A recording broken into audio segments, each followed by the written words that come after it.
Boa noite, Marcelo Deon. Boa noite, doutor Rangel, Gutenberg, pessoal aí na retaguarda. Uma grande noite e boa noite de forma especial para você que está nos ouvindo aqui, nos vendo. Que Deus abençoe de forma profunda a sua vida, que foi Natal agora, passamos o Natal, dia especial. E que esse ano que vai entrar seja mais especial ainda. Que Jesus te acompanhe o ano inteiro. Esse é o que mais desejamos. Mas estamos aqui por alguns assuntos, né? Um tema de hoje que nos é de uma importância muito grande. Qual o tema? A importância da política e do voto em nossas vidas. O que nós podemos falar sobre isso no podcast do Rangel? E aí, Rangel? Pois é, Luizão. É uma alegria ter você aqui de novo, né? Acho que nós vamos ser agora os irmãos siameses, né? Onde eu for, você vai atrás comigo. E é uma alegria ver aqui o Marcelo, né? Marcelo é uma pessoa muito importante na sociedade porque ele consegue manter a convivência de 3 mil pessoas. E isso não é comum em qualquer ser humano, né? Se mostra um cara solidário, se mostra um cara popular, né? Diferente de populista, né? Porque as pessoas gostam dele. E tem muita coisa aí para fazer em Rio das Ostras, porque é jovem, né, Luiz? Daqui a pouco nós já estamos eu principalmente, já estou indo embora. Mas você vai ficar aqui pouco. Marcelo tem muito tempo aí. Vai poder ajudar muita gente em Rio das Ostras, né? E você tocou aí numa coisa que eu acho que é o mais importante das eleições. As pessoas estão falando aí, disputando, não, porque o meu candidato vai fazer, cada um chega com um projeto maravilhoso, tudo de bom. São coisas sensacionais e todo mundo preocupado com isso, né? Não, porque agora Rio das Ostras vai acontecer, agora Rio das Ostras vai... Mas não se preocupa com o mais importante, né? Que é a qualidade do voto.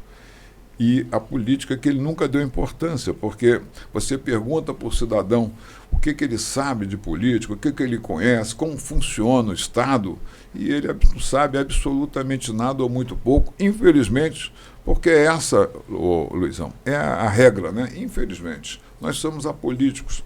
Nunca demos importância à política que tem uma influência direta em tudo aquilo que diz respeito à nossa qualidade de vida. Né? Se o trânsito está ruim aí, é porque o prefeito escolheu mal aí o seu secretário de trânsito, né? Se a saúde está péssima, é porque ele escolheu mal o secretário de saúde. E por aí vai. Não é? Então é muito importante que a gente conheça da política, saiba como é que funciona a política, né?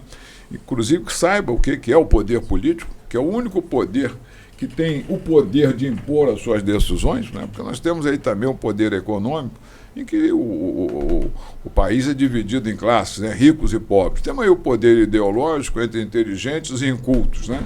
E temos o poder político, que é aquele legitimado pelo voto. Né? Não basta ter sido eleito, é preciso que a eleição tenha sido legítima. E isso quer dizer que ela se processou de forma legal, de acordo com a lei. Senão o sujeito chega ao poder, mas de forma ilegítima, não representa o povo, como acontece não muito distante de uma vez para outra, né? Tem gente que quer tomar o poder, né? Não quer conquistar o poder. Aliás, nas últimas eleições nós ouvimos alguém dizer aí, e o pior, né? Daqueles que são encarregados de zelar pela nossa lei maior, que é a Constituição, que eleição não se ganha, né? Mas se toma. Infelizmente é isso, né? Lamentável. E aí é uma coisa que eu sempre fiz questão de despertar as pessoas, é para a importância da política, né, Luiz? Porque tudo na nossa vida gira em torno da política. A política de saúde diz respeito à política que o governante que nós elegemos escolheu para praticar no país. Eu vi agora mesmo, não sei se foi o Marcelo que estava comentando, né? E ele falava qualquer coisa sobre saúde e tudo. A saúde existe, né? Nós precisamos saber o que precisa ser feito para melhorar a qualidade da saúde. Né? Porque é muito comum a gente ver aqueles candidatos que eu chamo de candidato genérico, né? Quando ele é candidato, porque agora nós não estamos falando em eleição ainda, né? Nós estamos aí, vamos começar o ano de eleição e realmente só lá na frente, daqui a 4, 5 meses, é que nós vamos poder nos colocarmos aí como políticos, aqueles que serão pré-candidatos, né? E é muito comum isso, né? O cidadão vem, bota um rostinho lá, bota o número e faz aquele apelo comum, né? Estamos juntos. Sim, e sim. até eu tenho aí o meu amigo Jebim, que eu acho que está me ouvindo, e nem falei com ele, né? Deve estar pensando que eu o traí, mas eu não o traí, o tempo foi curto, né? Ele ria muito quando andava comigo pelas ruas, porque eu jamais soube, ô Luiz, pedir voto a alguém que eu não conhecesse, sem explicar quem era eu, qual era o meu passado, o que eu pretendia fazer. Porque, na verdade, o que eu vejo no brasileiro hoje, a gente diz assim, não, mas o brasileiro está acordando. Não há a menor dúvida que está acordando, e muita gente agora está vendo, né, está sentindo o peso da omissão em deixar a política de lado, né? Porque na política, nós que somos donos do poder, transferimos esse poder para o terceiro e passamos a ser governados por aqueles que eram nossos empregados, que são os servidores, né? Nós transferimos para eles. E aí eles é que vão caber isso aí. E o que eu penso o brasileiro? Votei, elegi fulano, bom, agora a gente só volta a pensar em política 60 dias, de 2 em 2 anos, quando vem as eleições municipais. Ninguém toma conta, ninguém procura saber o que está fazendo aquele que ele escolheu para zelar pelo patrimônio dele, pela vida da família dele, pelo país dele. Então, né? isso aí, na verdade, era política gostosa. Era Sim. exatamente isso que eles queriam, entendeu? O povo acordou, começou a acordar de 2018 para cá. Sim. Entendeu? E aí, esse ressurgimento da direita no país, que está se desenvolvendo, aparecendo mais, foi de poucos anos para cá. Que até então, como você falou, tinha as eleições, todo mundo entrava lá no oba-oba, oba-oba, e aí entrava a Globo, entrava a TV, entrava aqui, vamos para futebol, vamos para carnaval. Qual brasileiro hoje em dia que não fala de política?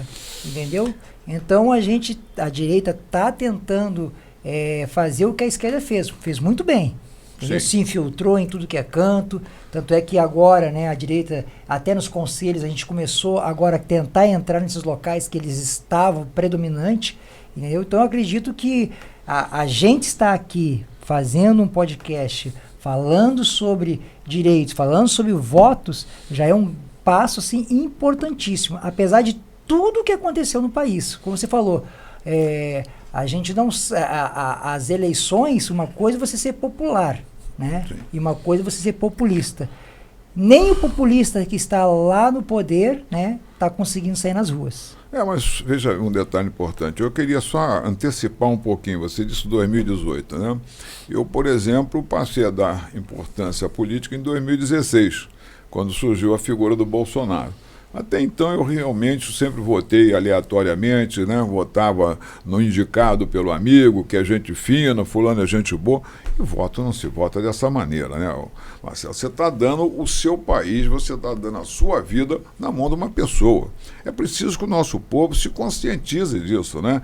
E deixe de, na verdade, ser bobo, pensando que é esperto, né? Muitas vezes, não, porque fulano vai me dar R$50 e tudo. Poxa, ele não tem ideia de quanto vai custar esses 50 reais que ele vai tomar um chopinho ali e vai ser roubado durante 4 anos, né? Porque uma das coisas, eu vou falar daqui a pouco e quero ouvir vocês também, né? Eu boto a eleição, começa com a escolha do candidato, né? E você tem que ver quais são os valores desse candidato, o que ele defende, né? Como ele se porta como família, como pai, como mãe, seja ele homem, seja mulher, né? Como candidato. Eu me preocupo muito como ele é como profissional.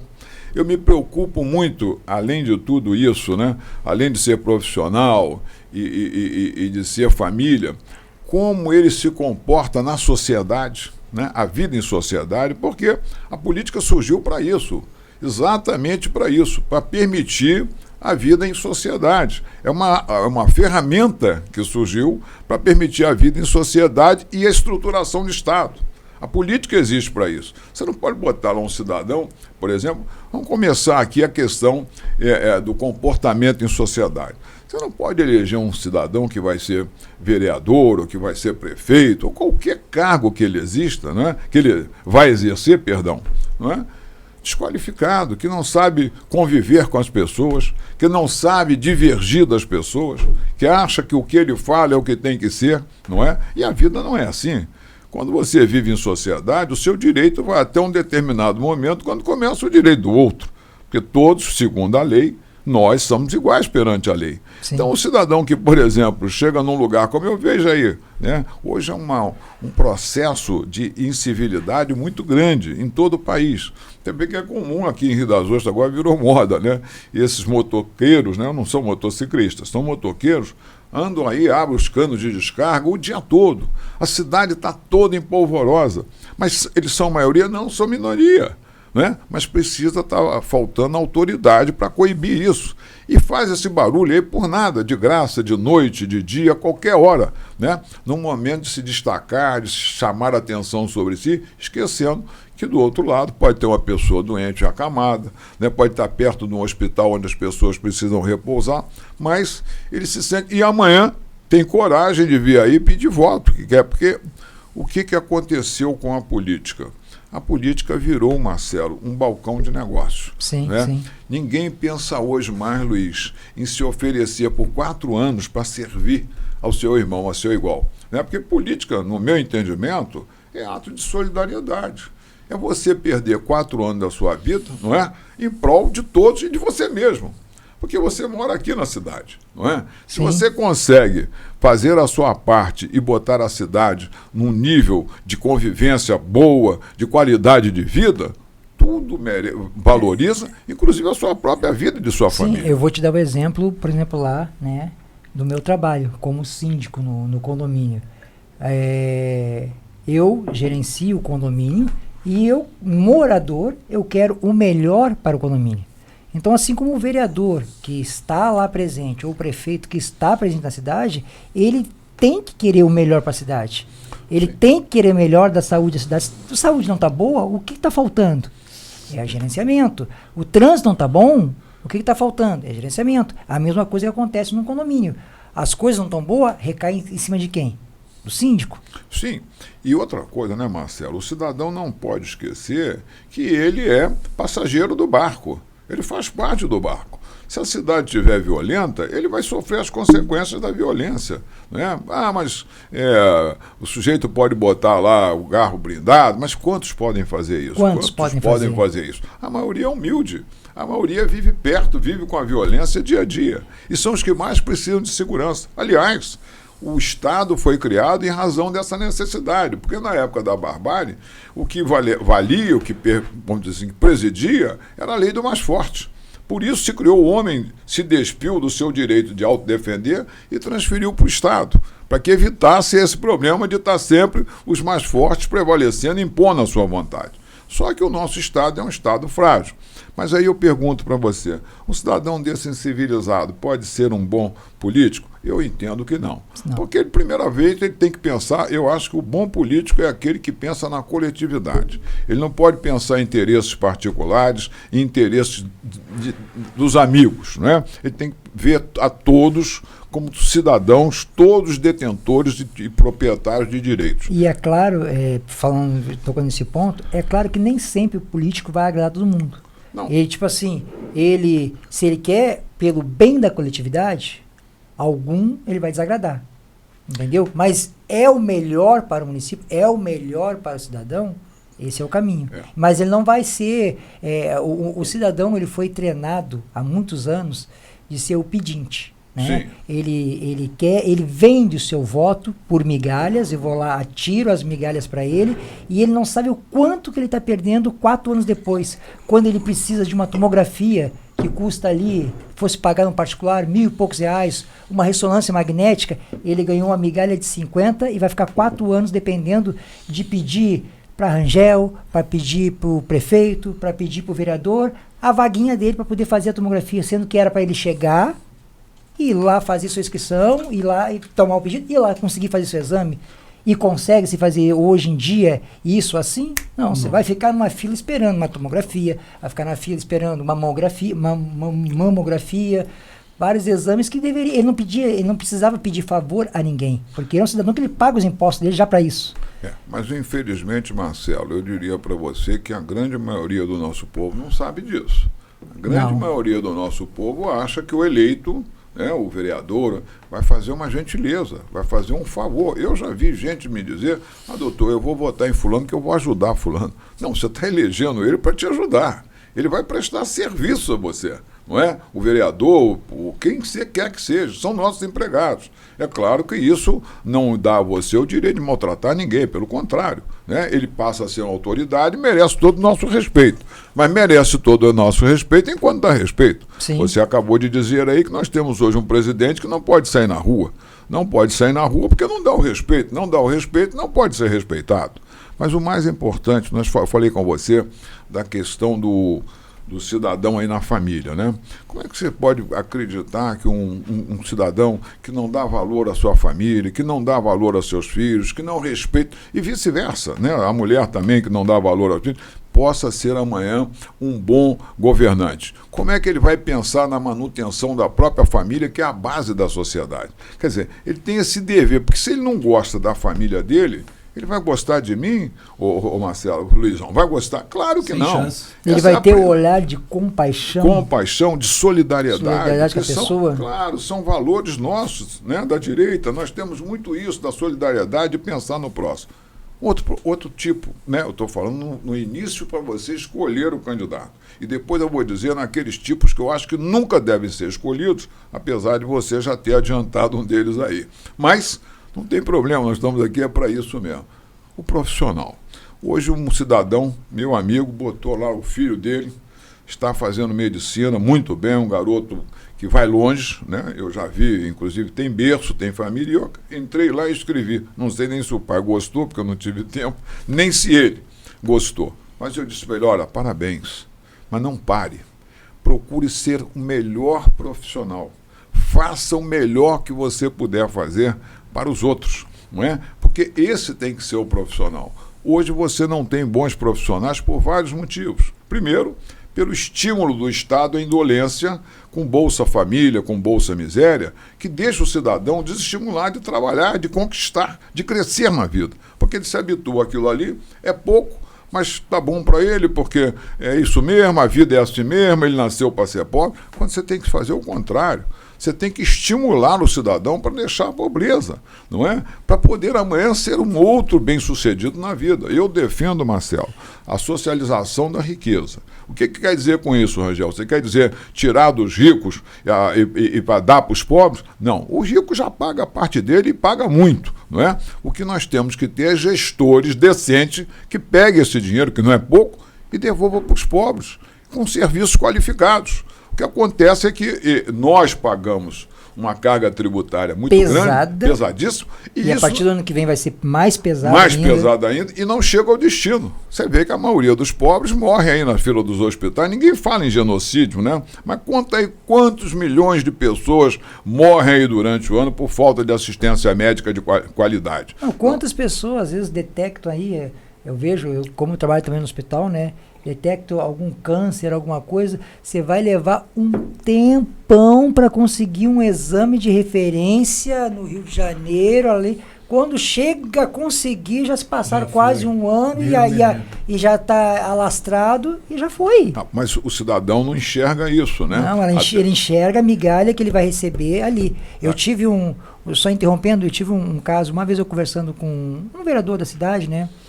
Aí conversa vai, conversa vem. Numa das conversas nossas, eu conversando com ele, falei, pô, tua carreata tava grande, né? Pô, devia ter bastante. Marcelo, ali cada um tava recebendo alguma coisa. Assim, sem tocar em nomes, né? Certo. Cada um tá recebendo uma coisa. O povo, ele quer aquele último mês, aquela grandeza, aquele desfile de carnaval. Pô, aquele lá é meu candidato. Sim. E aí não escolhe com a cabeça, ele não escolhe com o que vai acontecer. Aí ele recebeu ali o seu troquinho, recebeu ali o seu carguinho prometido, que às vezes nem aquilo ele consegue. Promete a todo mundo? Porque ele tem que prometer a todo mundo, entendeu? E aí o que acontece? São 4 anos sofridos, não é só para ele, é para todo mundo. Aí entra numa coisa que eu bato pesado em cima disso.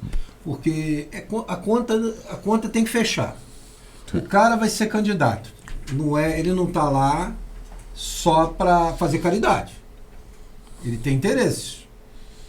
Ele quer receber. Ele está trabalhando. Sim. É justo. Aliás, Luiz, desde que se findou o exame, o sistema de escravidão no Brasil, é da essência da prestação do serviço a remuneração. Você trabalhou, tem que ganhar. Tem que ganhar. Não é? Mas a conta não fecha. Porque Sim. tem muitos candidatos Sim. que gasta numa eleição mais do que ele vai arrecadar durante 4 anos. A Sim. conta não bate. Já é um sinal para o eleitor que vai votar que esse candidato... É porque você está antecipando, o Marcelo já antecipou, porque eu falei com você de qualidades que eu vejo num candidato antes de votar nele. Então eu vejo o tratamento dele dispensado à família, eu vejo o tratamento dele na sociedade, não é?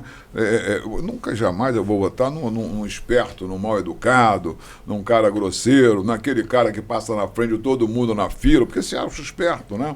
E é o que mais acontece. Esse cidadão, para mim, eu afasto. Né? Eu quero um sujeito decente, que saiba viver em sociedade respeitando o outro, sem abrir mão das liberdades dele, porque tem as liberdades dele, mas que termine quando comece a do outro. E o aspecto profissional. Você não, mas o cara ali mas não tem cultura, Rangel. Ele tem o 2º grau e vive ali vendendo a pipoquinha dele. Sim, mas da pipoca dele ele sustenta a família de forma decente, de forma honesta. Para mim é um excelente candidato. Precisa ser doutor, tem pós-graduação, nada disso. É claro que um vereador tem que ter, no meu entender, no mínimo o 2º grau. Né? E o conhecimento de vereador você vai aprender lá no decorrer do exercício da atividade.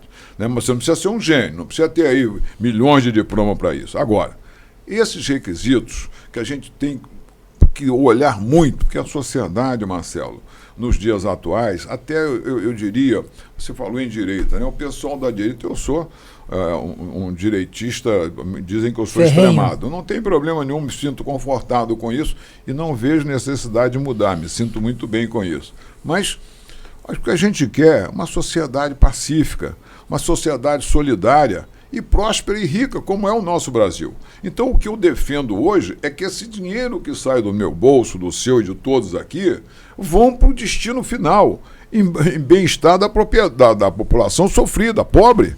São esses que têm que ter serviço de qualidade para amanhã ser um enfermeiro como você, ser um vendedor como o Luiz ser um advogado como eu sou, porque essas pessoas não têm oportunidade. Dinheiro não falta. Né? Você vê que você acabou de falar, a carga tributária que nós pagamos agora, nós pagamos um pedágio muito grande. Sim. Esse pedágio é o ralo da corrupção. Né? Você vê que sempre se fala em falta de dinheiro, Eu fui procurador em 3 municípios, conheço isso, e sempre vou dizer o seguinte, não falta dinheiro para as políticas básicas. E aí eu estou falando saúde, segurança, educação, isso não falta dinheiro. Agora, é claro que nem sempre tem dinheiro para tudo. E aí cabe a você, como administrador, ver aquilo que é mais importante. A todo momento nós estamos diante de uma necessidade e temos que fazer uma opção, porque não temos dinheiro para saciar todas as necessidades. Então, qual é o mais importante? É a qualidade de vida e a sua saúde, ou você comprar aí agora uma bicicleta de 10 mil para andar se você não tem dinheiro para isso? Claro que você tem que priorizar a sua saúde, né? Porque sem saúde a bicicleta não vai valer nada. Mas, infelizmente, né, as pessoas são levadas, conduzidas, né, com esse problema da massificação, né, de todo mundo comprar tudo, porque o fulano tem.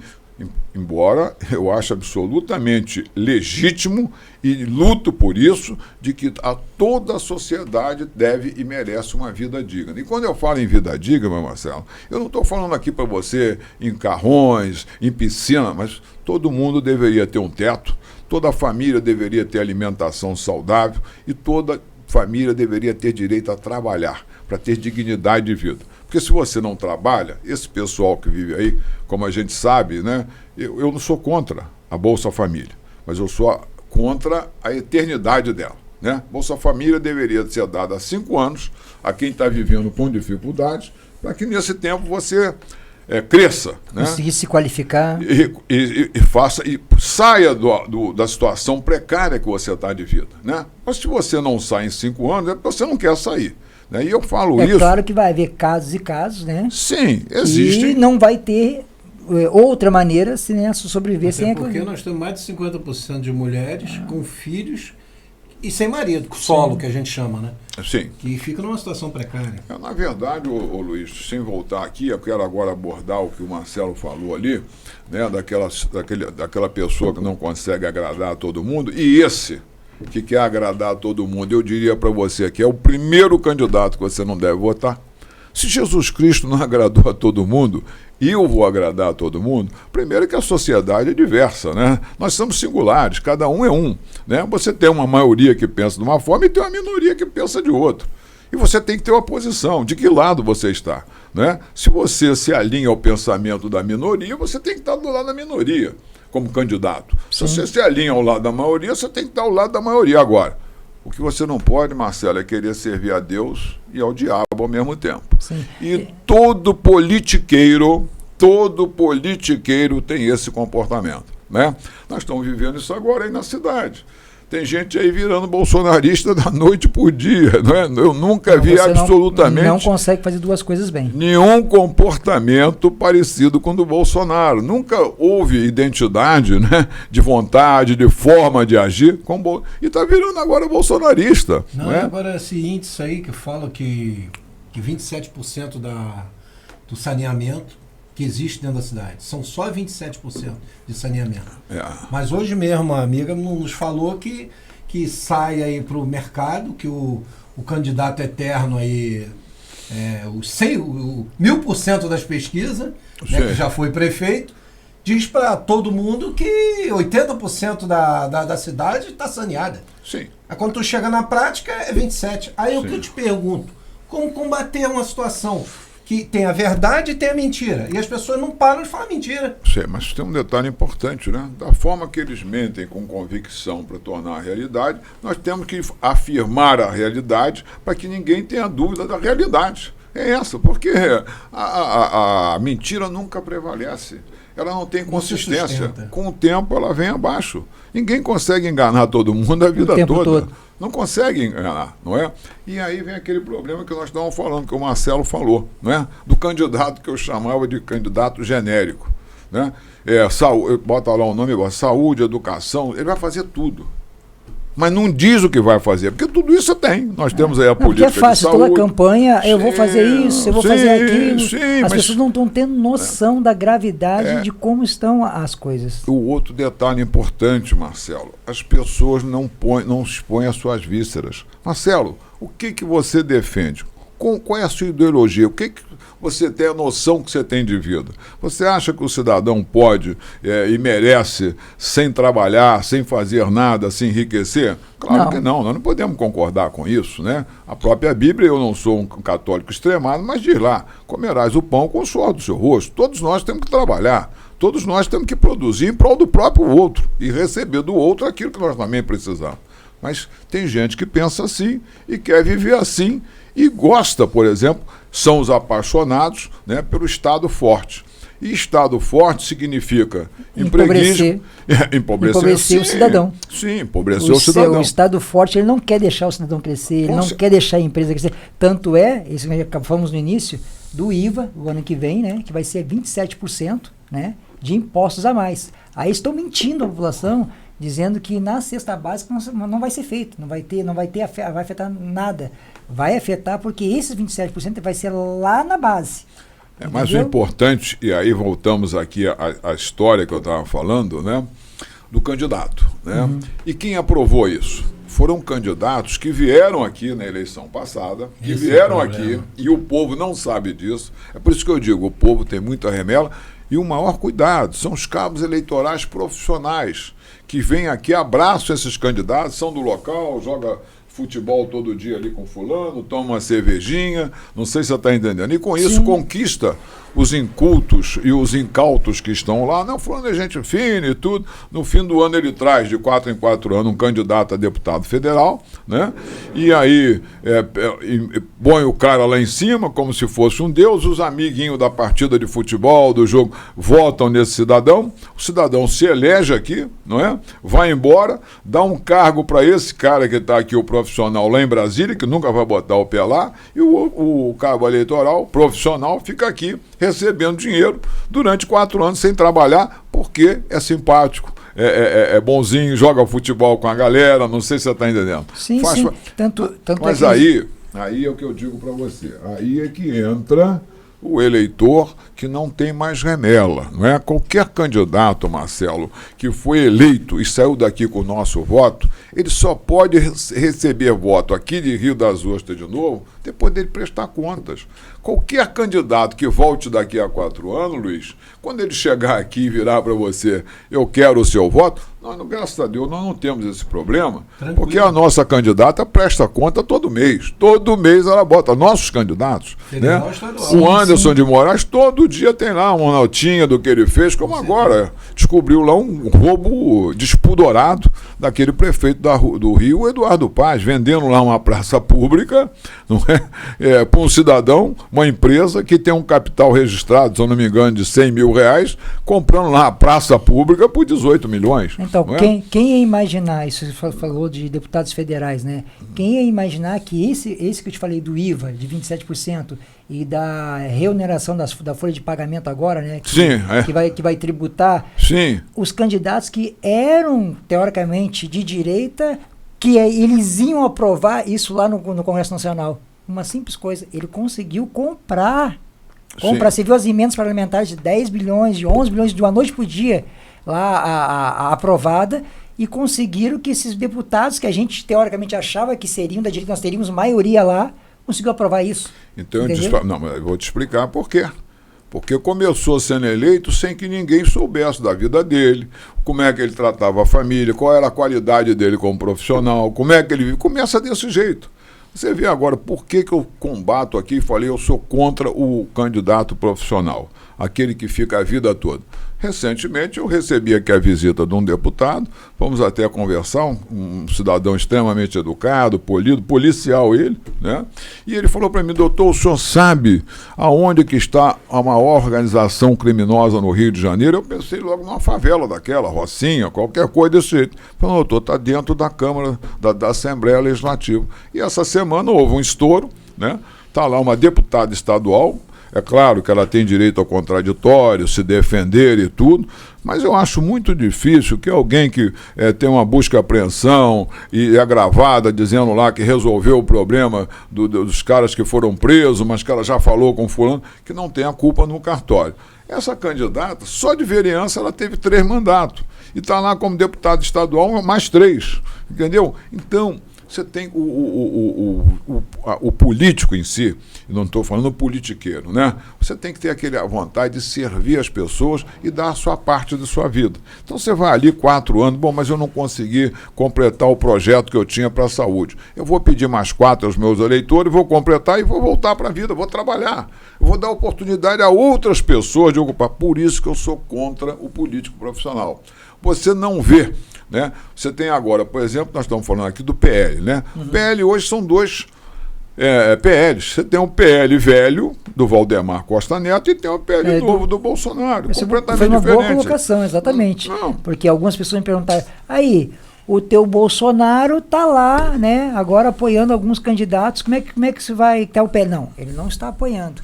Ele mesmo falou, que a gente participou do encontro lá, e ele dizendo, olha só, Valdemar Costa Neto, ele é o dono do partido. De vez em quando a gente dá umas caneladas um no outro, eu tenho que engolir alguns dele e ele tem que engolir alguns meus. Não precisa ir longe disso, né? Vamos voltar aqui aos candidatos, que eu queria terminar falando sobre isso, não sei como é que está a hora, depois o nosso amigo precisa me falar, me dar uma dica de como está, porque eu quero que vocês também falem. Eu vou dar um exemplo simples agora, né? Lá em São Paulo nós temos o Ricardo Salles, um deputado federal, 3º lugar com 600 mil votos do PL, querendo se candidatar a prefeito em São Paulo, né? E o Valdemar querendo apoiar o Ricardo que está lá, do PMDB, né? O PMDB, você está sendo generoso, né? Você está sendo generoso, porque você veja agora o que é o MDB, né? Eu não sei se vocês leram, não sei se é verdade, mas está nas redes aí, né? O MDB, o Washington Reis, o prefeito aqui de Caxias, estava apoiando o Bolsonaro. Agora simplesmente virou as costas para o Bolsonaro e vai apoiar lá o prefeito de Caxias, um candidato do PT. Então, PT e MDB, para mim, são irmãos gêmeos, né? Irmãos siameses, são gêmeos, sempre andaram juntos. Você falou uma coisa e foi apoiar o PT. Esses dias, todo mundo viu essa fala do Lula, né? Sim. Que o pessoal lá onde tem as fábricas lá em São Paulo, né? Sim, Ele falou sim. assim, pô, o metalúrgico lá, que agora está ganhando seus 6 mil, seus 8 mil, já não vota mais da gente. Aquele que cresceu um pouquinho mais em educação, não vota no PT. A gente precisa aprender a falar com eles. Então, ele simplesmente disse, exatamente, quando você eleva o teu nível, quando você aumenta um pouquinho a cultura, você entende, você começa a pensar, você nunca mais vota em PT, nunca Sim. mais vota em partido da esquerda. Na verdade, ô Marcelo, nós temos que fazer a nossa parte, e eu quero voltar a essa situação aí do candidato a ser escolhido, né? Nós falamos das qualidades que ele tem que ter, né? Mas um candidato que nós não podemos nunca pensar nele, esse candidato que você chama ele, por exemplo, vamos debater aqui um assunto extremamente controvertido. Vamos debater aqui a utilização, a liberalização das drogas ou não. Você vai ver que ele não vai enfrentar você. Ele vai contornar, vai lá, vai voltar, mas não vai enfrentar. Por quê? Ele tem um projeto de poder, ele quer ser eleito, não interessa se você pensa em drogas, se não pensa, não interessa. Esse é um candidato que nós devemos banir da possibilidade. Candidato que se omite, candidato que não fala o que vai fazer, eu jamais votaria. E eu vou falar aqui de outro tipo de candidato que o Luiz tocou com muita propriedade. Candidato que compra voto, eu sempre disse isso, vai desviar dinheiro público, vai roubar. Não há outra expressão, não há que ser generoso, obsequioso, porque uma coisa é você dar o seu momento de lazer em prol dos outros, né? Eu faço muito isso como defensor. Outra coisa, não é você pagar para trabalhar. Né? O cara vai ser eleito vereador, vai trabalhar 4 anos com um salário aí de 10 mil, ganharia em tese aí 500 mil e vai gastar numa eleição 200, 300 mil só numa eleição. Não tem sentido. Esse dinheiro, só um idiota, né, uma pessoa inculta, vai votar. E por último, que eu quero ouvir... A não fecha. Não fecha. Às vezes gasta... Não fecha. Não fecha. Por último, porque eu quero ouvir você e quero ouvir o Luizão também, o que vocês pensam a respeito. Terceiro tipo de candidato que você não pode votar nele. Candidato que oferece cargo a você, ao candidato a vereador. Por quê? No momento que o candidato oferece cargo a você e ele é eleito, né? E ele te dá 1, 2, eu soube aí que tem candidato aí, que tem candidato, não, tem político aí que tem 60, 70 cargos no governo. Nesse aí não, em todos eles tem, né? E aí você faz uma conta barata aí, um carguinho hoje comissionado aí custa R$2.000. O cara tem 50 cargos, 50 vezes 2, são 100 mil por mês. Mesmo que haja rachadinha, ele ganha 50 mil por mês, além do salário dele e outros negócios, projetos que aparecem e tudo. Então, no momento em que você recebe, aceita a proposta, né? Como o Luizão estava dizendo aí, existem pessoas aí que já parece que tem 5 ou 6 candidatos a ser o futuro secretário de esporte, né? Você está loteando o governo, né?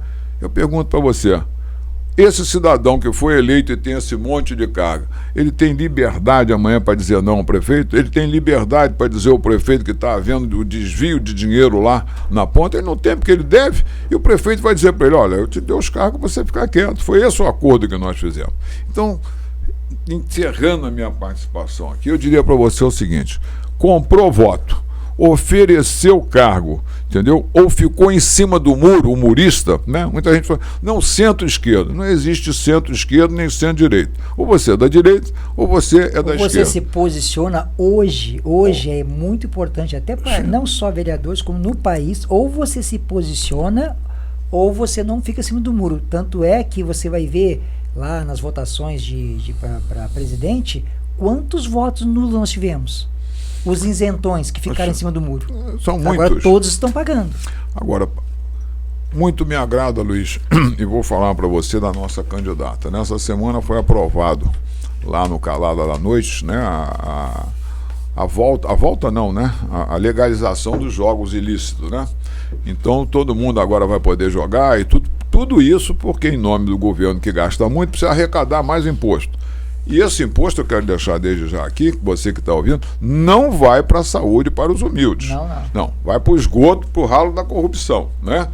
Então, não, mas isso aí vai evitar a lavagem de dinheiro, vai evitar a corrupção. Pelo contrário, isso vai continuar cada vez pior, as pessoas, o governo arrecadando mais imposto e as pessoas cada vez mais miseráveis, porque com certeza esse dinheiro vai ser desviado. Por isso, eu deixo bem claro aqui com vocês, voltando aqui à nossa forma de encarar. Elegemos um deputado estadual e outro federal. Esse mês, semana passada, foi votado na Câmara, no calada da noite, a legalização do jogo. Todo cristão verdadeiro é contra isso, né? Tem deputado aqui que veio aqui, foi eleito com o voto dos bobos de Rio das Ostras, que votou a favor. Mas a nossa deputada, Luiz, a sua deputada, porque eu sei que você nos acompanha, a Cristonieto, votou contra. É por isso que eu digo o cuidado que nós temos que ter de fiscalizar o mandato. Você não pode votar e deixar o candidato. Você tem que acompanhar. Mas hoje nós temos a internet, aí você tem como saber tudo. Eu esqueci até o nome do site. Tem até um site do político que você vê lá a votação dele, como foi a votação dele, as faltas que ele deu, o que ele votou, quais os projetos que ele colocou. Então, ranking dos políticos. Aí tem o ranking do político, o que ele mais fez, quantas vezes ele participou, o que ele votou ali tudinho, para você saber exatamente aqueles que são mais ranqueados, que são geralmente ali já te dá uma definição como que foi aquele político naqueles 4 anos dele. Luizão, eu pergunto a você uma coisa, você acha que realmente eu tenho razão, eu estou errado? Porque na verdade 2 cabeças pensam melhor do que uma, né? Eu entendo que o povo está acordando. Mas eu acho que nós precisamos voltar a falar nessa questão do voto, nessa questão da importância da política, muitas das vezes, porque eu ainda vejo muita gente aí pensando da forma do passado, entendeu? Não, política é coisa pior para mim. Eu não quero saber de política, é tudo a mesma coisa. Quem adora ouvir isso são os políticos antigos, sim, que já comeram a nossa carne e vão comer o nosso osso. E eu já tenho ouvido muito isso às vezes. E às vezes, quando falam comigo, até condôminos meus assim, que eu vejo que são cultos, e me dá uma tristeza, que eu falo assim, gente, eu detesto política. Aí eu falo, cara, mas independente de você detestar ou não, tudo da tua vida depende do político. Tudo que ele votar lá vai depender de você. Então você pode ter... Mas eu fico assim, gente, que tristeza. Como é que eu convenço essa pessoa que ela precisa... ela precisa assim... Ela pode não gostar, mas ela precisa apoiar. Quantas vezes você faz na vida tudo o que você quer? Se a vida fosse como a gente quer, você imagina que beleza que seria, né?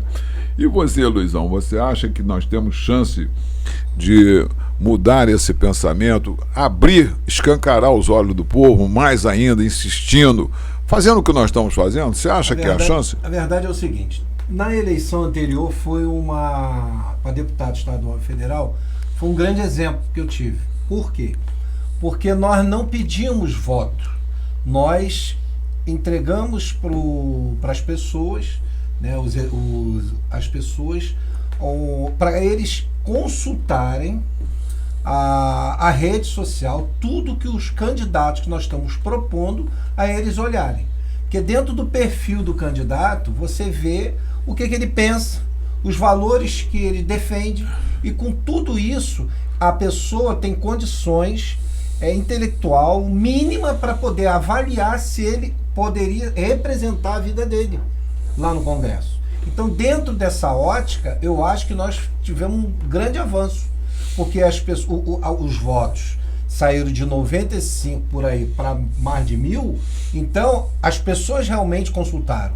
Elas estão começando a querer. Agora, está longe do que tem que ser feito. Está longe do ideal. Do ideal. Então, eu acho que continua o nosso trabalho, vai continuar dentro da expectativa de fazer com que as pessoas conheçam realmente, verdadeiramente as pessoas. Por quê? Porque os candidatos, geralmente, eles somem. Eles só chegam para perto quando está faltando depois do carnaval. Depois do carnaval, os candidatos começam, vamos botar os vereadores, né, que estão de mandato. Eles só começam a aparecer depois do carnaval até a eleição. Então some todo mundo. Ele só aparece agora. Eu não vejo nenhum problema do candidato como vereador estar próximo do povo. Ele não tem que temer de que chegar perto de alguém e a pessoa começar a pedir. O povo adora pedir, né? Então vai pedir, mas enfrenta a situação. O que eu puder fazer para ajudar, eu ajudo. Mas eu não posso tudo. tem que ser honesto, tem que ser sincero com as pessoas. A pessoa tem que estar próxima às pessoas. Não chegar a poucos dias da eleição, aí aparece com varinha mágica. Né? Candidato a prefeito hoje, que foi prefeito várias vezes, foi vereador várias vezes. Agora está vindo com a vara mágica? A Sabrina, né? Aquele programa de televisão, aquele feiticeira. Pô, agora tem a grande mágica de fazer aquilo que não foi feito durante tantos anos. Há tantos bilhões gastos aqui e não foi feito que tinha que ser. Agora vai fazer? Com menos dinheiro? Se com dinheiro não fazia, com menos dinheiro vai fazer? Então, o povo tem que acordar. Não dá mais. O pior de tudo, né, que você vê deputados federais, né, que vieram aqui, levaram o nosso voto e tudo, votando que em coisa absurda. sabem de tudo isso, né, e continuam como se nada, porque, na verdade, isso já é antigo, Luiz. Eu acho muito difícil, se nós da direita não nos unirmos, né, e fazermos um trabalho consistente de conscientização. Hoje eu até gostei, eu me despedi lá do nosso povo, na nossa rádio lá, né, e dizendo que estava terminando o ano e tudo, brincando com o Jebinho, né? Que eu cheguei atrasado, e uma moça lá falou, não, eu gosto muito do programa do Dr. Rangel, mas ele está faltando muito, ele não pode faltar, não. Eu brinquei com o Jebinho, falei, olha, não me manda embora, não, porque está aí na época agora do Natal, o Ano Novo e tudo, né? Outro já gritou lá, não, doutor Rangel tem que ser candidato aí, ele tem que ser nosso candidato. Eu explicando para as pessoas que eu já passei o meu momento. Agora, é importantíssimo que gente igual a você, ô Marcelo, gente jovem, gente bem intencionada, gente que tem princípios, que tem valores, que se identificam com os cristãos, mas não é aquela farsa, né, de vender facilidade, enganar as pessoas, porque infelizmente, Luiz, aí eu te digo com muita tristeza, a nossa igreja católica, né, tem pessoa lá vendendo a alma para o diabo, né? E eu fico muito triste como católico ver isso, né? Porque é impossível você ver alguém que se diga cristão servir dois senhores, defender um governo, não é? que aplaude ramais terroristas que matam crianças. A gente não consegue entender a lógica disso. Infelizmente, todas as igrejas foram contaminadas há muitos anos. Né? Essa é a grande verdade. Desde o Concílio Vaticano II da Igreja Católica, que foi um boom do Espírito Santo, mas ao mesmo tempo vieram organizações igual a Teologia da Libertação, que veio realmente trazer grandes prejuízos à nossa Santa Igreja, trazendo essa visão progressista. Sim. Muitos deles não estão nem aí, parece que foram forjados mesmo de outra forma, não por Cristo. Sim. E com isso vem trazendo graves problemas dentro da igreja. A igreja realmente está dividida nesse ponto. É lamentável isso. Tudo coisas que a gente achava que não ia passar, a gente está vendo passar no Congresso Nacional. Eu voltando à coisa da remuneração da folha de pagamento, né, que as pessoas às vezes não... Às vezes eu tento explicar para um, para outro, né? As pessoas não estão entendendo a gravidade da coisa. Que era, né, as folhas de pagamento, a remuneração, era 4% as empresas pagavam no lucro da empresa. E agora conseguiu passar no Congresso Nacional que vão onerar a folha de pagamento por funcionário. Aí eu digo, às vezes eu conversando até com os funcionários assim, eu vou querer contratar mais? O que vai acontecer? O Estado quer realmente você dependente. Entendeu? Ele não quer 20% em cima de cada funcionário. O que vai acontecer? É demissão. As pessoas não têm ideia do problema que isso vai ocasionar o ano que vem nesse país. Eu quero ouvir aqui o Luiz, depois quero falar com você sobre essa questão do imposto, né, do que eu entendo, porque eu sou advogado, né, mas a gente tem uma ligeira noção. Luiz, sabe o que eu queria ouvir de você? Você é um católico frequentador, você é um católico assíduo, né, eu diria até parecido comigo na questão Bolsonaro, extremado. O que você tem a me dizer hoje do Papa? Hein? Não tem aqui a ver com o debate, mas o que você tem a falar do Papa? O que você pensa? Como é que você vê o Papa? A princípio, eu sou uma pessoa que eu aprendi uma coisa. Eu aprendi primeiro a observar, aguardar, para me chegar a uma conclusão. Então, hoje, eu não tenho nada a falar, a princípio, sobre ele. Eu estou aguardando documentos oficiais. Dentro daquilo que vem de documento oficial, aí eu vou me posicionar.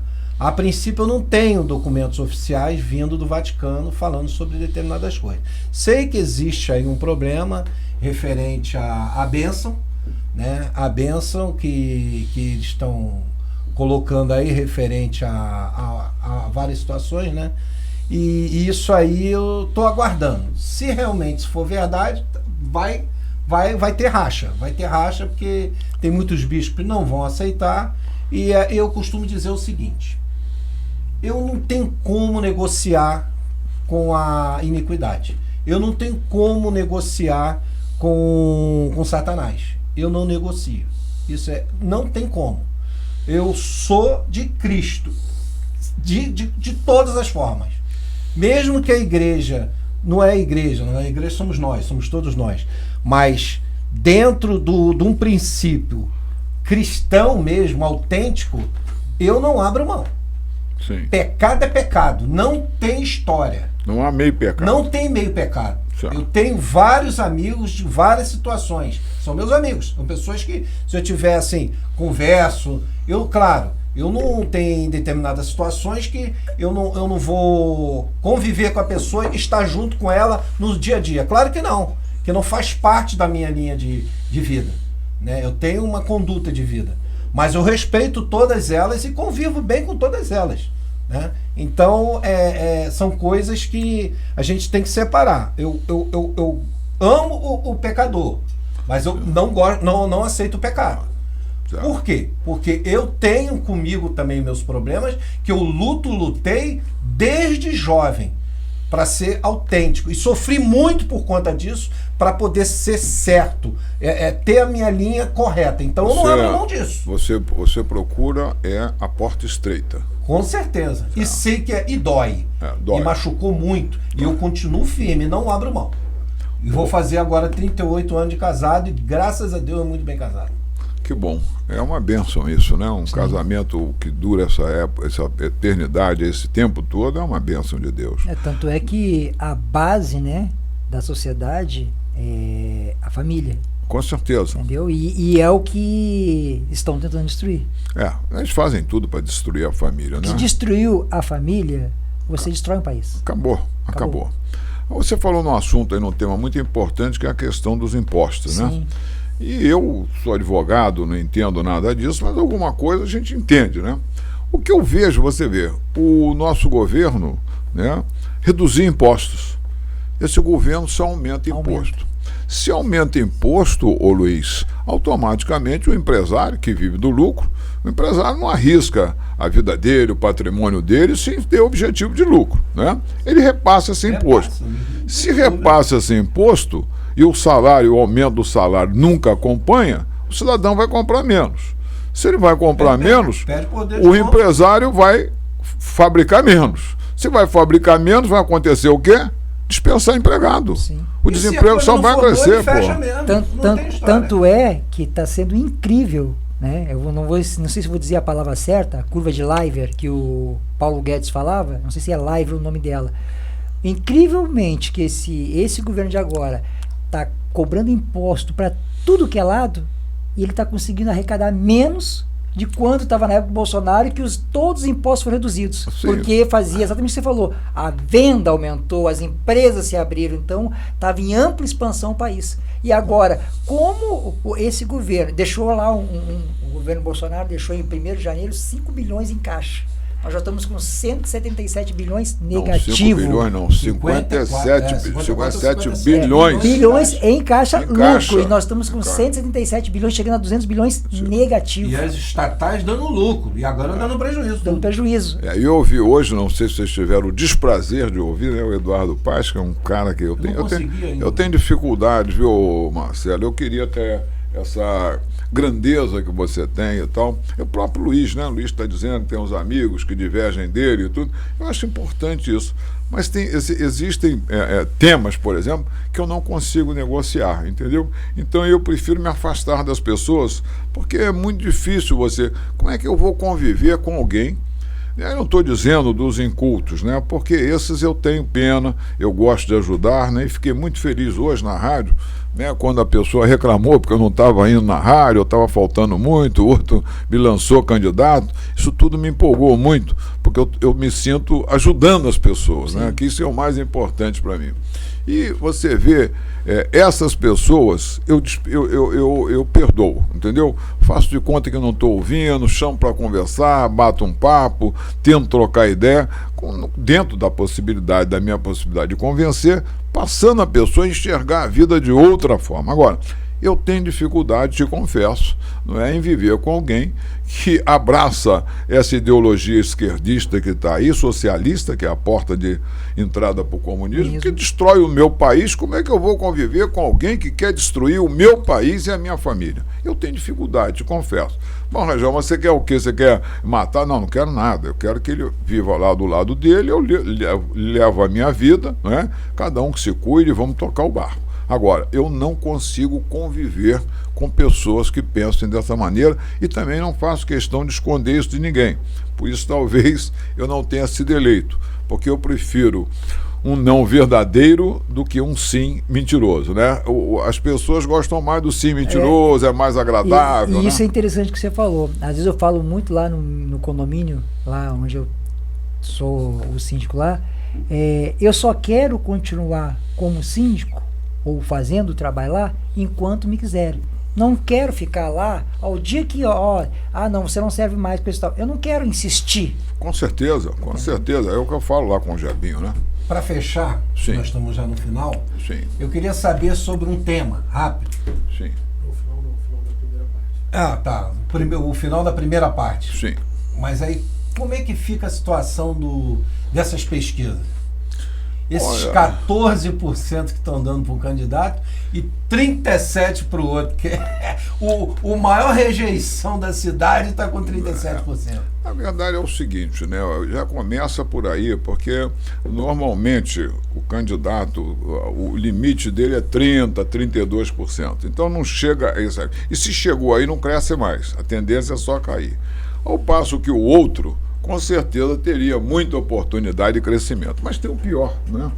É que as pesquisas hoje, nesse período, não é obrigado a registro.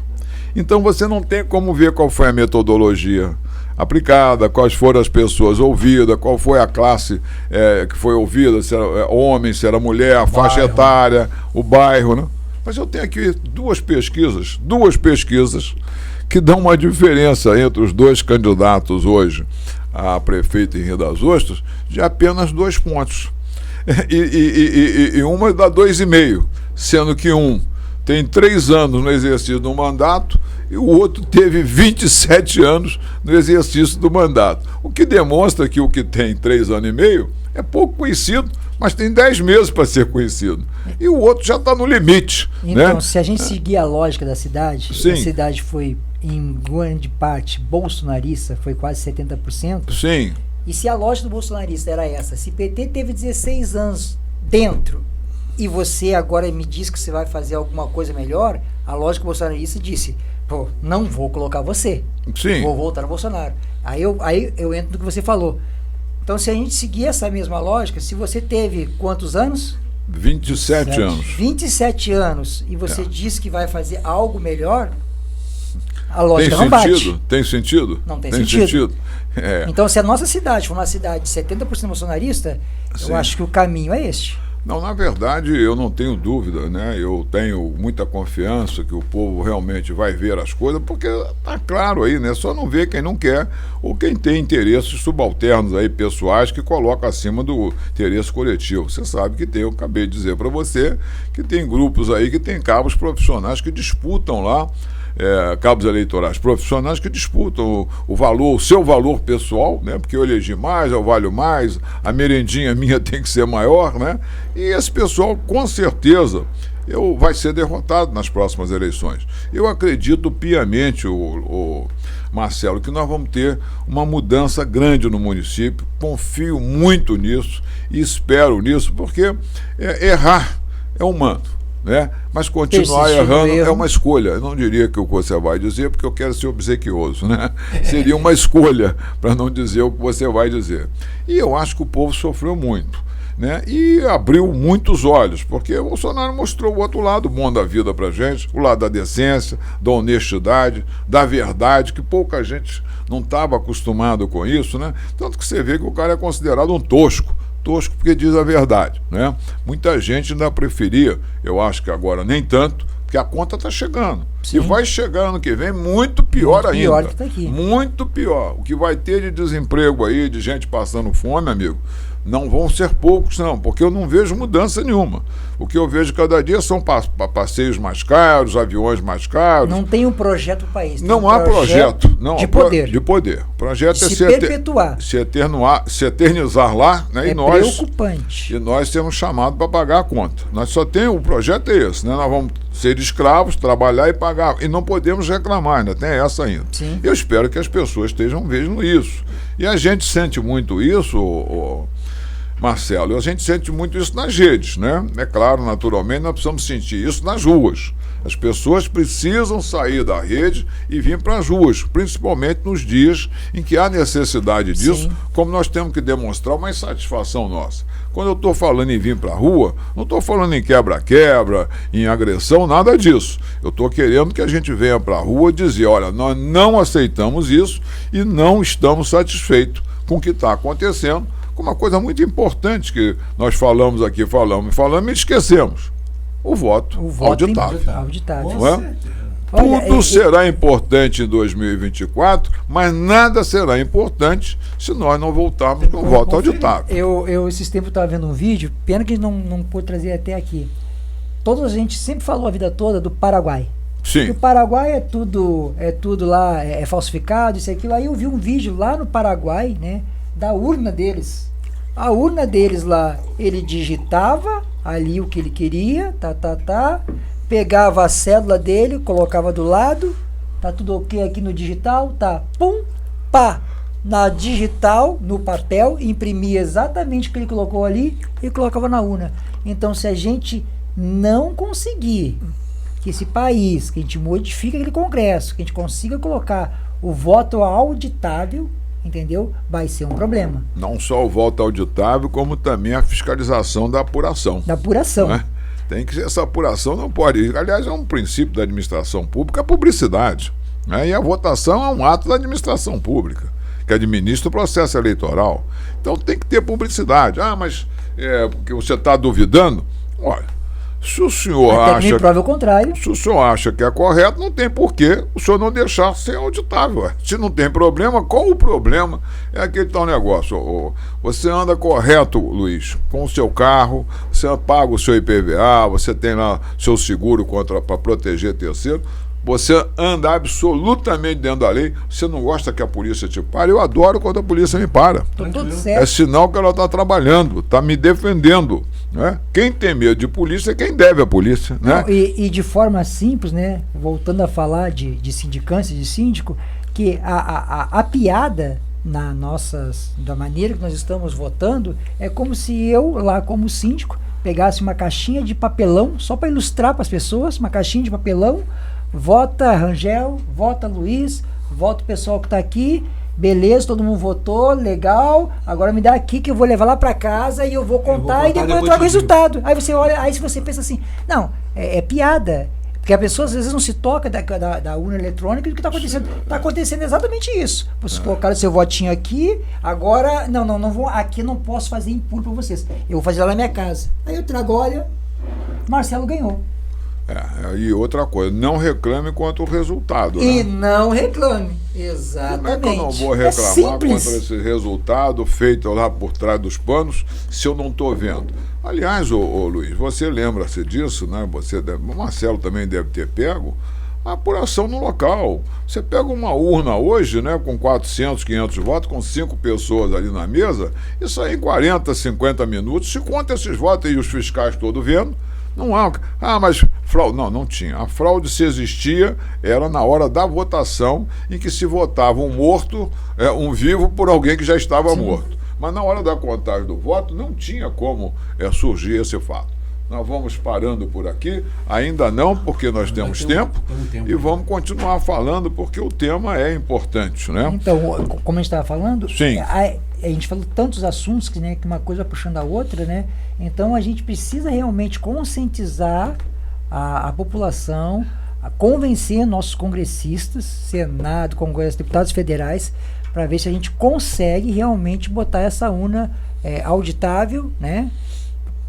Publicidade na votação, para poder a gente conseguir ter a certeza plena que a gente exerceu o nosso direito, né? Aquele que a gente colocou ali é aquele que vai estar lá, entendeu? Sim. Então, hoje em dia, paira no país, né, uma dúvida, né? Porque a gente viu realmente em redes sociais, você viu um tipo de votação, né, exponencial, era já uma lógica para a gente via as ruas lotadas, era outra lógica para a gente via o presidente atual fazendo cercadinho de esquerdistas, levava ônibus e tal, e um grupo muito baixo, e de repente um resultado tão absurdo, entendeu? Eu diria para você o seguinte, sem adentrar na questão da urna, eu diria uma coisa que ficou evidente, né, nessa eleição, que foi violado, evidentemente, o princípio que a gente chama no campo do direito eleitoral de paridade das armas. O que quer dizer isso? Sim. A igualdade entre os candidatos. Não teve. Né? Você tinha um candidato que não podia falar nada, não podia dizer que o outro era ladrão, mas tinha um candidato que podia dizer que o outro é um genocida, que o outro vai fazer isso, vai fazer... Quer dizer, completamente desigual. Você Na tinha verdade, um candidato que cometeu viola o estelionato eleitoral. princípio de igualdade dos candidatos. Ou todos podem fazer tudo, ou todos não podem fazer nada. Esse é o princípio da paridade. Senão a luta fica desigual, né? E aí falta legitimidade ao que ganhou a eleição, no meu entendimento. Isso sem adentrar na questão da dúvida que a urna deixa em todos nós, porque é a questão da lógica, né? Você vê um candidato que arrasta milhões de pessoas em carreata, aonde vai, tá lá gente chegando, até hoje. Você tá fora do... Hoje, até hoje. Em Alagoas, lá, a praia lotada. A posse foi um fiasco. Sim. Pouca gente. Sim. 7 de setembro. Outro fiasco? Fiasco. Não tem. Então, como que você consegue colocar na minha cabeça, entendeu? A lógica. 20 pessoas, tu acha um. Não, na verdade, o que a gente percebe claramente aí é aquela questão da narrativa, né? Não, mas tem muito voto, porque eu não consigo ver isso. Agora, o senhor ministro não quer que a gente tenha dúvida? Bota o voto auditável, coisa tão simples, acabou o problema, coisa tão simples. Não tem problema de perder. E isso já foi passado 2 vezes no Congresso. Hein? Já foi passado 2 vezes no Congresso e o STF derrubou. Na verdade, o Marcelo, né, nós estamos vivendo um momento de exceção, né, completamente de exceção no país. Nós estamos com os nossos direitos ameaçados, né. Da ontem me parece que o Lula, o Nine, né, mandou aí um decreto, né? Que vai de encontro ao artigo 220 da Constituição, porque o decreto é uma norma infraconstitucional e não tem como ferir a lei, quanto mais ferir a Constituição, né? Porque o decreto, o objetivo dele é regulamentar. Aí eu te pergunto, você acha que não vai passar? Hein? Você acha que esse decreto não passa? O decreto não precisa passar em lugar nenhum, porque ele é de competência do Lula. Ele vai lá no gabinete dele, Sim, assessorado. mas esse decreto não fica válido por 3 meses? Não tem validade de 3 meses. O decreto vale enquanto ele estiver em vigor. Na verdade, alguém deveria levantar a inconstitucionalidade dele e ele ser afastado do arcabouço normativo do país. Ou seja, ele deveria deixar de existir, né? Mas eu tenho certeza que hoje, se for levado lá no Supremo, vai ficar. É isso o que nos atemoriza, né? Porque você não tem mais segurança jurídica no país. E aí você vai vendo seus direitos ser afastados, sem nenhuma lógica, né? Você se sentindo aviltado, porque o cidadão hoje não tem mais direito a nada aqui, né? Nós estamos hoje sujeitos lá, única e exclusivamente, a um grupo em Brasília, né? Então são 220 milhões de brasileiros tendo a sua vida modificada por, vamos botar lá, vamos dizer, nós temos acho 75 mil políticos no país, entre vereadores e tudo, né? Vamos botar que desses 75 mil aí, botar uma parte mínima aí, 20 mil sejam decentes, né? E 55 mil estão lá para negociar, né? Então são 55 mil brasileiros destruindo a vida de 220 milhões de brasileiros. Você vê que é um absurdo. A gente precisa continuar lutando. Para as pessoas verem. Esses tempos eu estava falando até com o Gutenberg, no dia que nós estávamos fazendo panfletagem, né?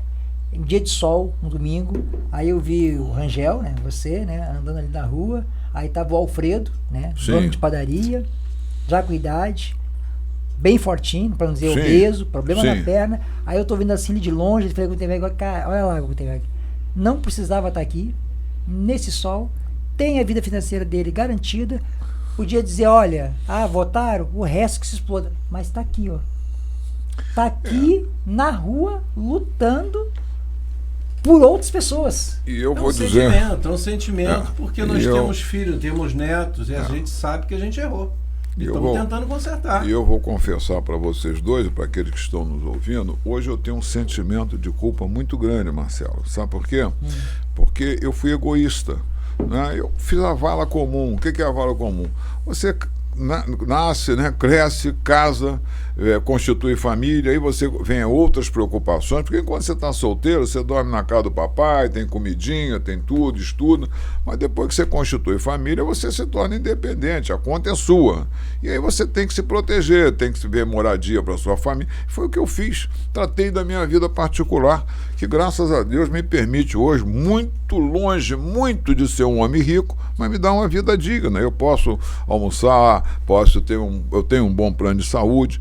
Poxa, agora, e o resto que eu fiz? Não fiz nada. Larguei o país, entreguei, confiei nessas pessoas que estão aí. E um detalhe importante, né? Hoje as pessoas dizem, não, porque Rio das Ostras. Aonde você for no país, de norte a sul, você vai ter isso. Desvio de verba, isso aí virou como se coisa comum. As pessoas já entram lá com o objetivo de se locupletar, de se enriquecer. Você conta a dedo as pessoas que entram lá e dizem, eu vou servir ao meu país, eu vou servir ao meu município. Você não existe isso. Eu sou síndico, já que você falou, eu sou síndico, desde 2009, num puxadinho que eu tenho lá em Cabo Frio, né? Eu sou síndico lá. Comprei em 2006 e entrei para síndico em 2009. Nunca mais deixaram eu sair do mais importante, Marcelo. São 2009 para cá, são 15 anos, né? 15 anos. Não sei se eu passei 5 anos sem cota extra. Todo ano tem cota extra. E ainda até aí vem um pior, né, Luiz? E agora, dia sexta-feira que vem, eu tenho lá a assembleia, que é aquela assembleia ordinária, todo ano, para prestar conta e tudo. E o prédio, Luiz, tem 24 unidades. Estou falando nisso porque tem a ver com o Brasil. Eu falo muito isso lá no prédio, né? E aí eu preciso de 5 para poder fazer uma assembleia. Para mim botar 5 lá, mesmo assim 2 por procuração, eu tenho que parar, pegar o telefone e mandar chamar o condômino para descer. Outro dia, sabe como a senhora me disse? Falou, doutor, eu estou aqui vendo programa de televisão, doutor, tá tudo certo, tá tudo bom, a gente tá vendo o prédio, aí o senhor cuida do prédio, não precisa descer. Eu disse, pois é, por isso que o Brasil tá assim. Porque o brasileiro não cuida, não pede prestação de conta, não fiscaliza, entendeu? Sim. Então, eu te falo porque eu peguei lá, há muito tempo, nós tínhamos lá o prédio, lá, muita parte de madeira, mas muita madeira, e era aqueles boxezinhos que você deixa suas coisas de praia e tudo, e cupim fazendo uma festa lá no prédio. Então, eu comecei a trocar tudo por alumínio. E aí o cara que começou a fazer alumínio lá, eu conhecia, era de uma família, e eles se dividiam, né? Lá em Teresópolis, eu era advogado deles lá em Teresópolis, tinha em Cabo Frio, tinha em Macaé. Um belo dia ele virou para mim e disse assim, poxa, Rangel, você é um cara diferente. Quando ele falou aquilo, eu fiquei preocupado. Eu falei, diferente de quê, pô? Não, você nunca me pediu nada. Eu falei, ué, mas tem que te pedir o quê? Não, porque o cara que estava indo de você me pedia sempre um negocinho, porque comprava sempre lá comigo. Eu não quero um negocinho, rapaz. Eu quero que você dê preço aí pro condomínio, porque eu moro aqui. Sim. Não é? Se eu chegar aqui, Luiz, e o prédio estiver arrumado, meu imóvel está valendo um Valorizado. preço. Se o prédio tiver uma bagunça, meu imóvel não vale nada, pô. Então as pessoas não conseguem enxergar isso e só vem um lucro imediato. Entendeu? Ele não consegue entender o vereador que o tempo que ele está dando, eu sei que é desgastante, não tenha dúvida, né?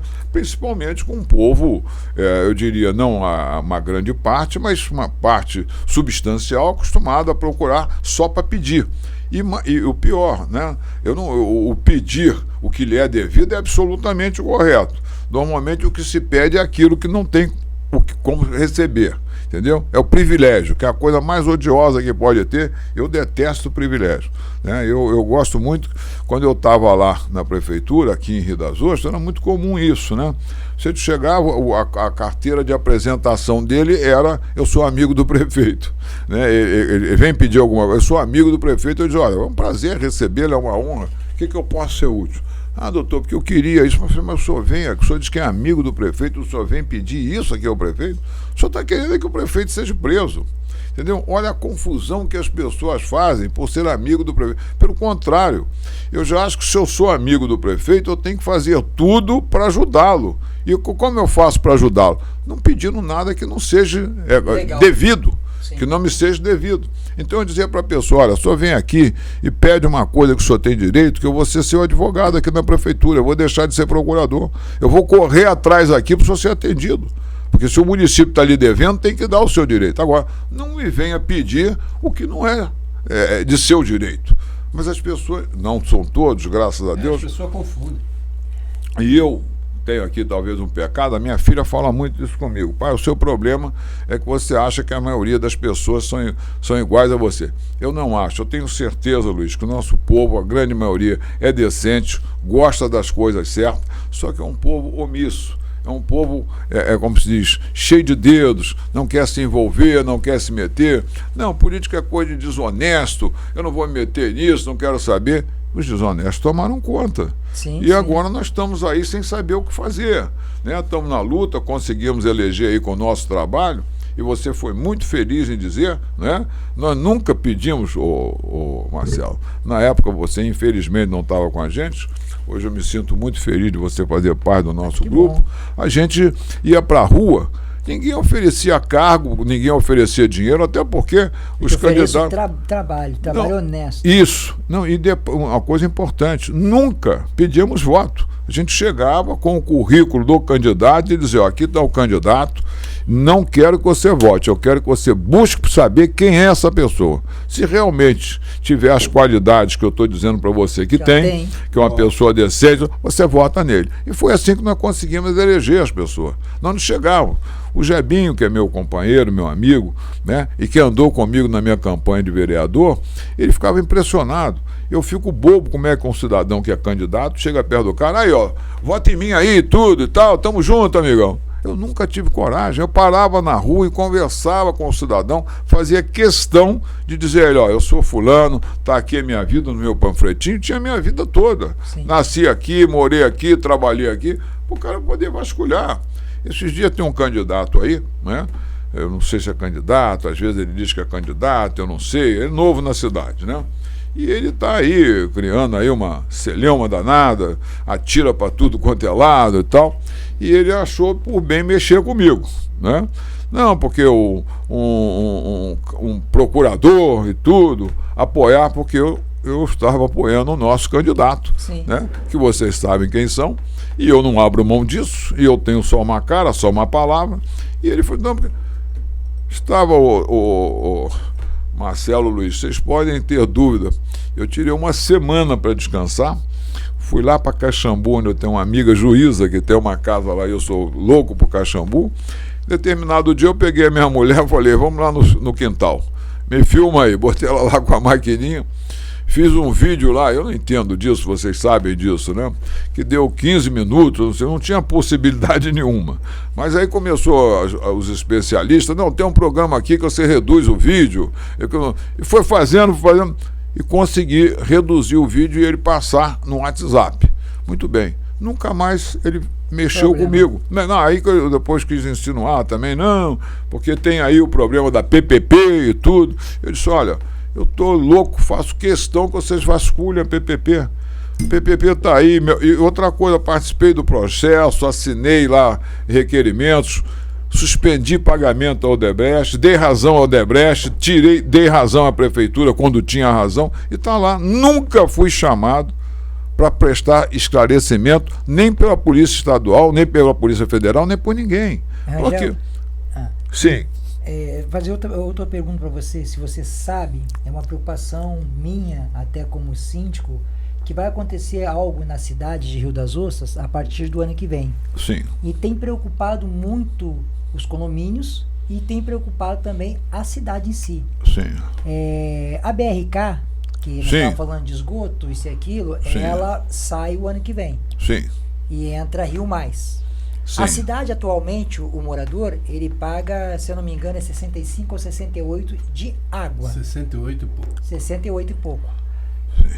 Entrando o esgoto, Dobra. vai dobrar. Sim. Com certeza. Como é que vai ser isso? Vai ser jogado para o cidadão município de uma hora para outra?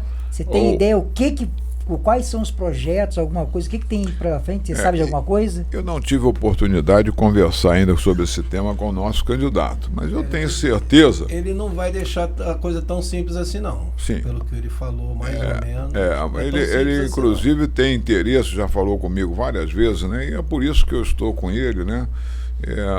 De comprar uma briga com a Rio Mais, e com a própria BRK, né? Eu não sei se você sabe, Marcelo, mas nós pegamos um empréstimo de 200 e poucos milhões, quase 300 para fazer a obra da Odebrecht, já pagamos 900 e ainda devemos 900.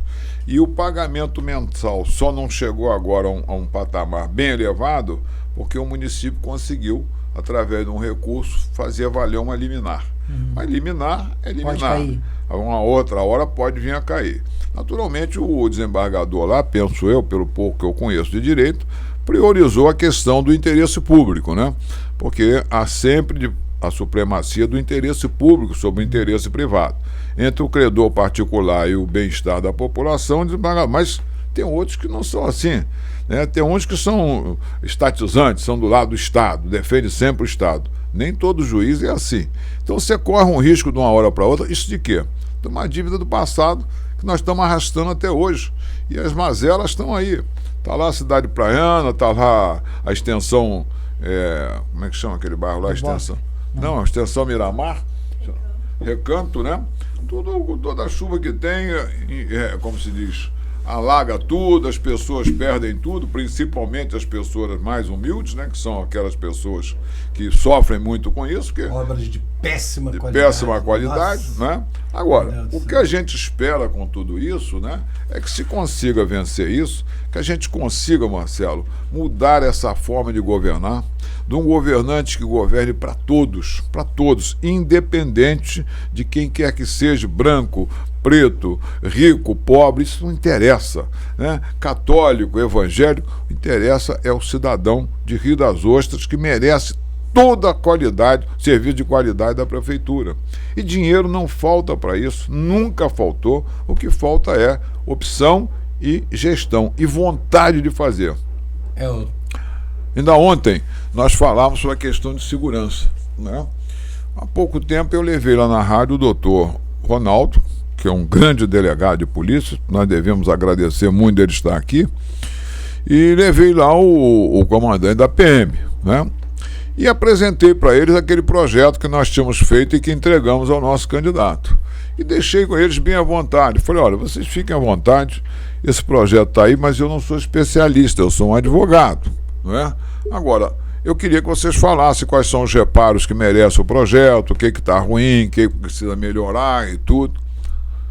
Bom, o delegado não me deve absolutamente nada. Ele é meu amigo, mas não tem dívida comigo, nunca me pediu nada que precisasse estar lá me passando verniz, me passando pano, nada disso, né? O comandante da PM também, que está aí hoje, é o tenente Lourenço, se eu não me engano, um jovem policial extremamente diligente, né? Infelizmente está enxugando o gelo aí porque prende hoje, amanhã de manhã cedo, uma audiência de custódia.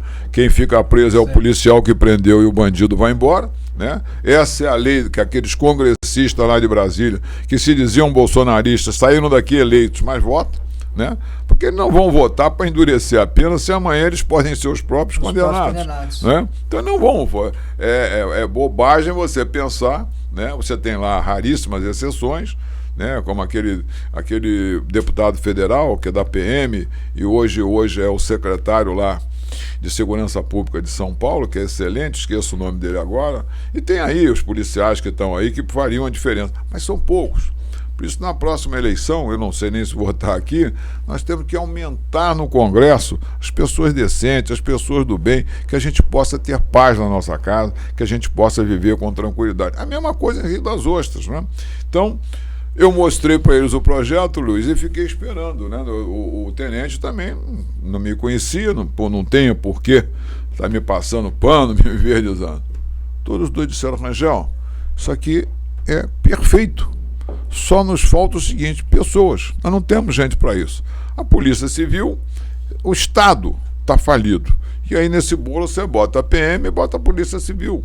O delegado se desdobra, é excelente, um caçador de bandido que eu nunca vi durante todo o meu tempo. E olha que eu fui diretor de presídio, eu fui defensor público, advoguei no júri, tá entendendo? Conheci tudo isso, participei do julgamento de um bandido que foi lá em Teresópolis, invadiu um banco, levou uma criança, sequestrou uma criança, depois trocou a criança pelo delegado, né? E esse cara acabou depois, muito tempo depois, assassinado no Rio, num tiroteio lá com a Polícia Federal. Mas para você ver, eu tenho toda essa experiência no campo. E os dois disseram que está perfeito. Aí eu pergunto para você, tudo bem, nós temos a dificuldade do Estado que está falido para botar gente na Polícia Civil. Então o delegado precisa que o município dê a ele lá gente para poder fazer a parte burocrática. A Polícia Militar tem aí, precisava de 300 homens aqui, no mínimo tem aí 60, 70 homens para poder tomar conta de Rio das Ostras, Casimiro, Silva Jardim, em suma. É impossível isso. E aí nós temos um município com 380 homens, pelo menos é a existência, apesar de realmente, se for pesar aí, isso vai reduzir aí para 270, porque tem aqueles que já estão se aposentando, já não tem mais condição por saúde, mas tem aí, né? Depois de uma luta enorme na Câmara, nós conseguimos aprovar a Guarda Armada, né? Isso já tem mais de 10 meses. Até hoje a guarda não foi armada, a guarda não foi equipada, você não tem um guarda na rua. E para completar, né, o nosso grande dirigente municipal, o prefeito, não sei por que cargas d'água, cortou todas aquelas, vamos dizer assim, estimulantes, né? O trabalho extra do guarda, que aumentava o salário, porque o salário básico do guarda é muito baixo. E ele cortou tudo. Então o cidadão não tem estímulo, ele quer ficar em casa mesmo, até porque ele já agora, se for receber o que ele merece, né, ele vai ter que ir para a rua, vai colocar a vida dele em risco, porque a guarda hoje tem dever de segurança pública. Sim. Nem que seja na condição de coadjuvante, ao lado da PM, entendeu? Pelo estatuto da guarda, a guarda hoje tem esse dever, pelo que está lá escrito. Mas os caras não foram capacitados, não foram treinados, não é? E, além disso, não tem motivação nenhuma, porque eu gosto muito de exigir, mas você não pode exigir sem dar a contraprestação. Né? Então, se você é um prefeito e quer exigir dos seus servidores, a primeira coisa é você punir os maus servidores e parabenizar e como se diz, qualificar e bater palma para os bons servidores. Essa é a forma com que eu penso e com que eu trato. Mas nós estamos chegando ao final. Você falou na pesquisa, né? Então essa pesquisa, eu diria para você o seguinte: hoje parece que foi o jornal O Dia, diz que lá tinha uma diferença, não há compromisso nenhum com a verdade, eu não dou valor a nenhum, entendeu? É claro que a gente não pode aviltar aí o nosso concorrente, mas nós vamos ganhar a eleição tranquilamente, eu estou muito confiando nisso, se bem que nós viemos aqui hoje para falar da importância da política e do nosso voto. Ô Marcelo, o que você tem aí para a gente finalizar? Fala para a gente aí. Eu quero agradecer a presença de todos aqui, né? E a importância realmente que todos exercerem sua democracia, não serem os isentões, para não virarmos os venezuelanos depois, entendeu? Que todos achavam que não ia acontecer e aconteceu, tá certo? Então, ou a direita continua firme, né? A direita continua se mostrando para esse país conseguir realmente mudar, tá bom? Luizão. Eu gostaria de agradecer a todos que estão aqui, agradecer principalmente você que está nos ouvindo, que você tenha um ano maravilhoso, de muita paz, alegria, e juntos estaremos aí fortes para um Rio das Ostras melhor. E o novo vai fazer a grande diferença nessa cidade. Acreditamos muito nisso, que o novo será o pré-candidato novo, que a gente sabe muito bem quem é. Estou muito satisfeito do pouco que eu conheço e das suas palavras. E com isso, acredite que muita coisa boa virá para Rio das Ostras. Fiquem com Deus, fiquem na paz. É até 2024. Eu confio, Luiz.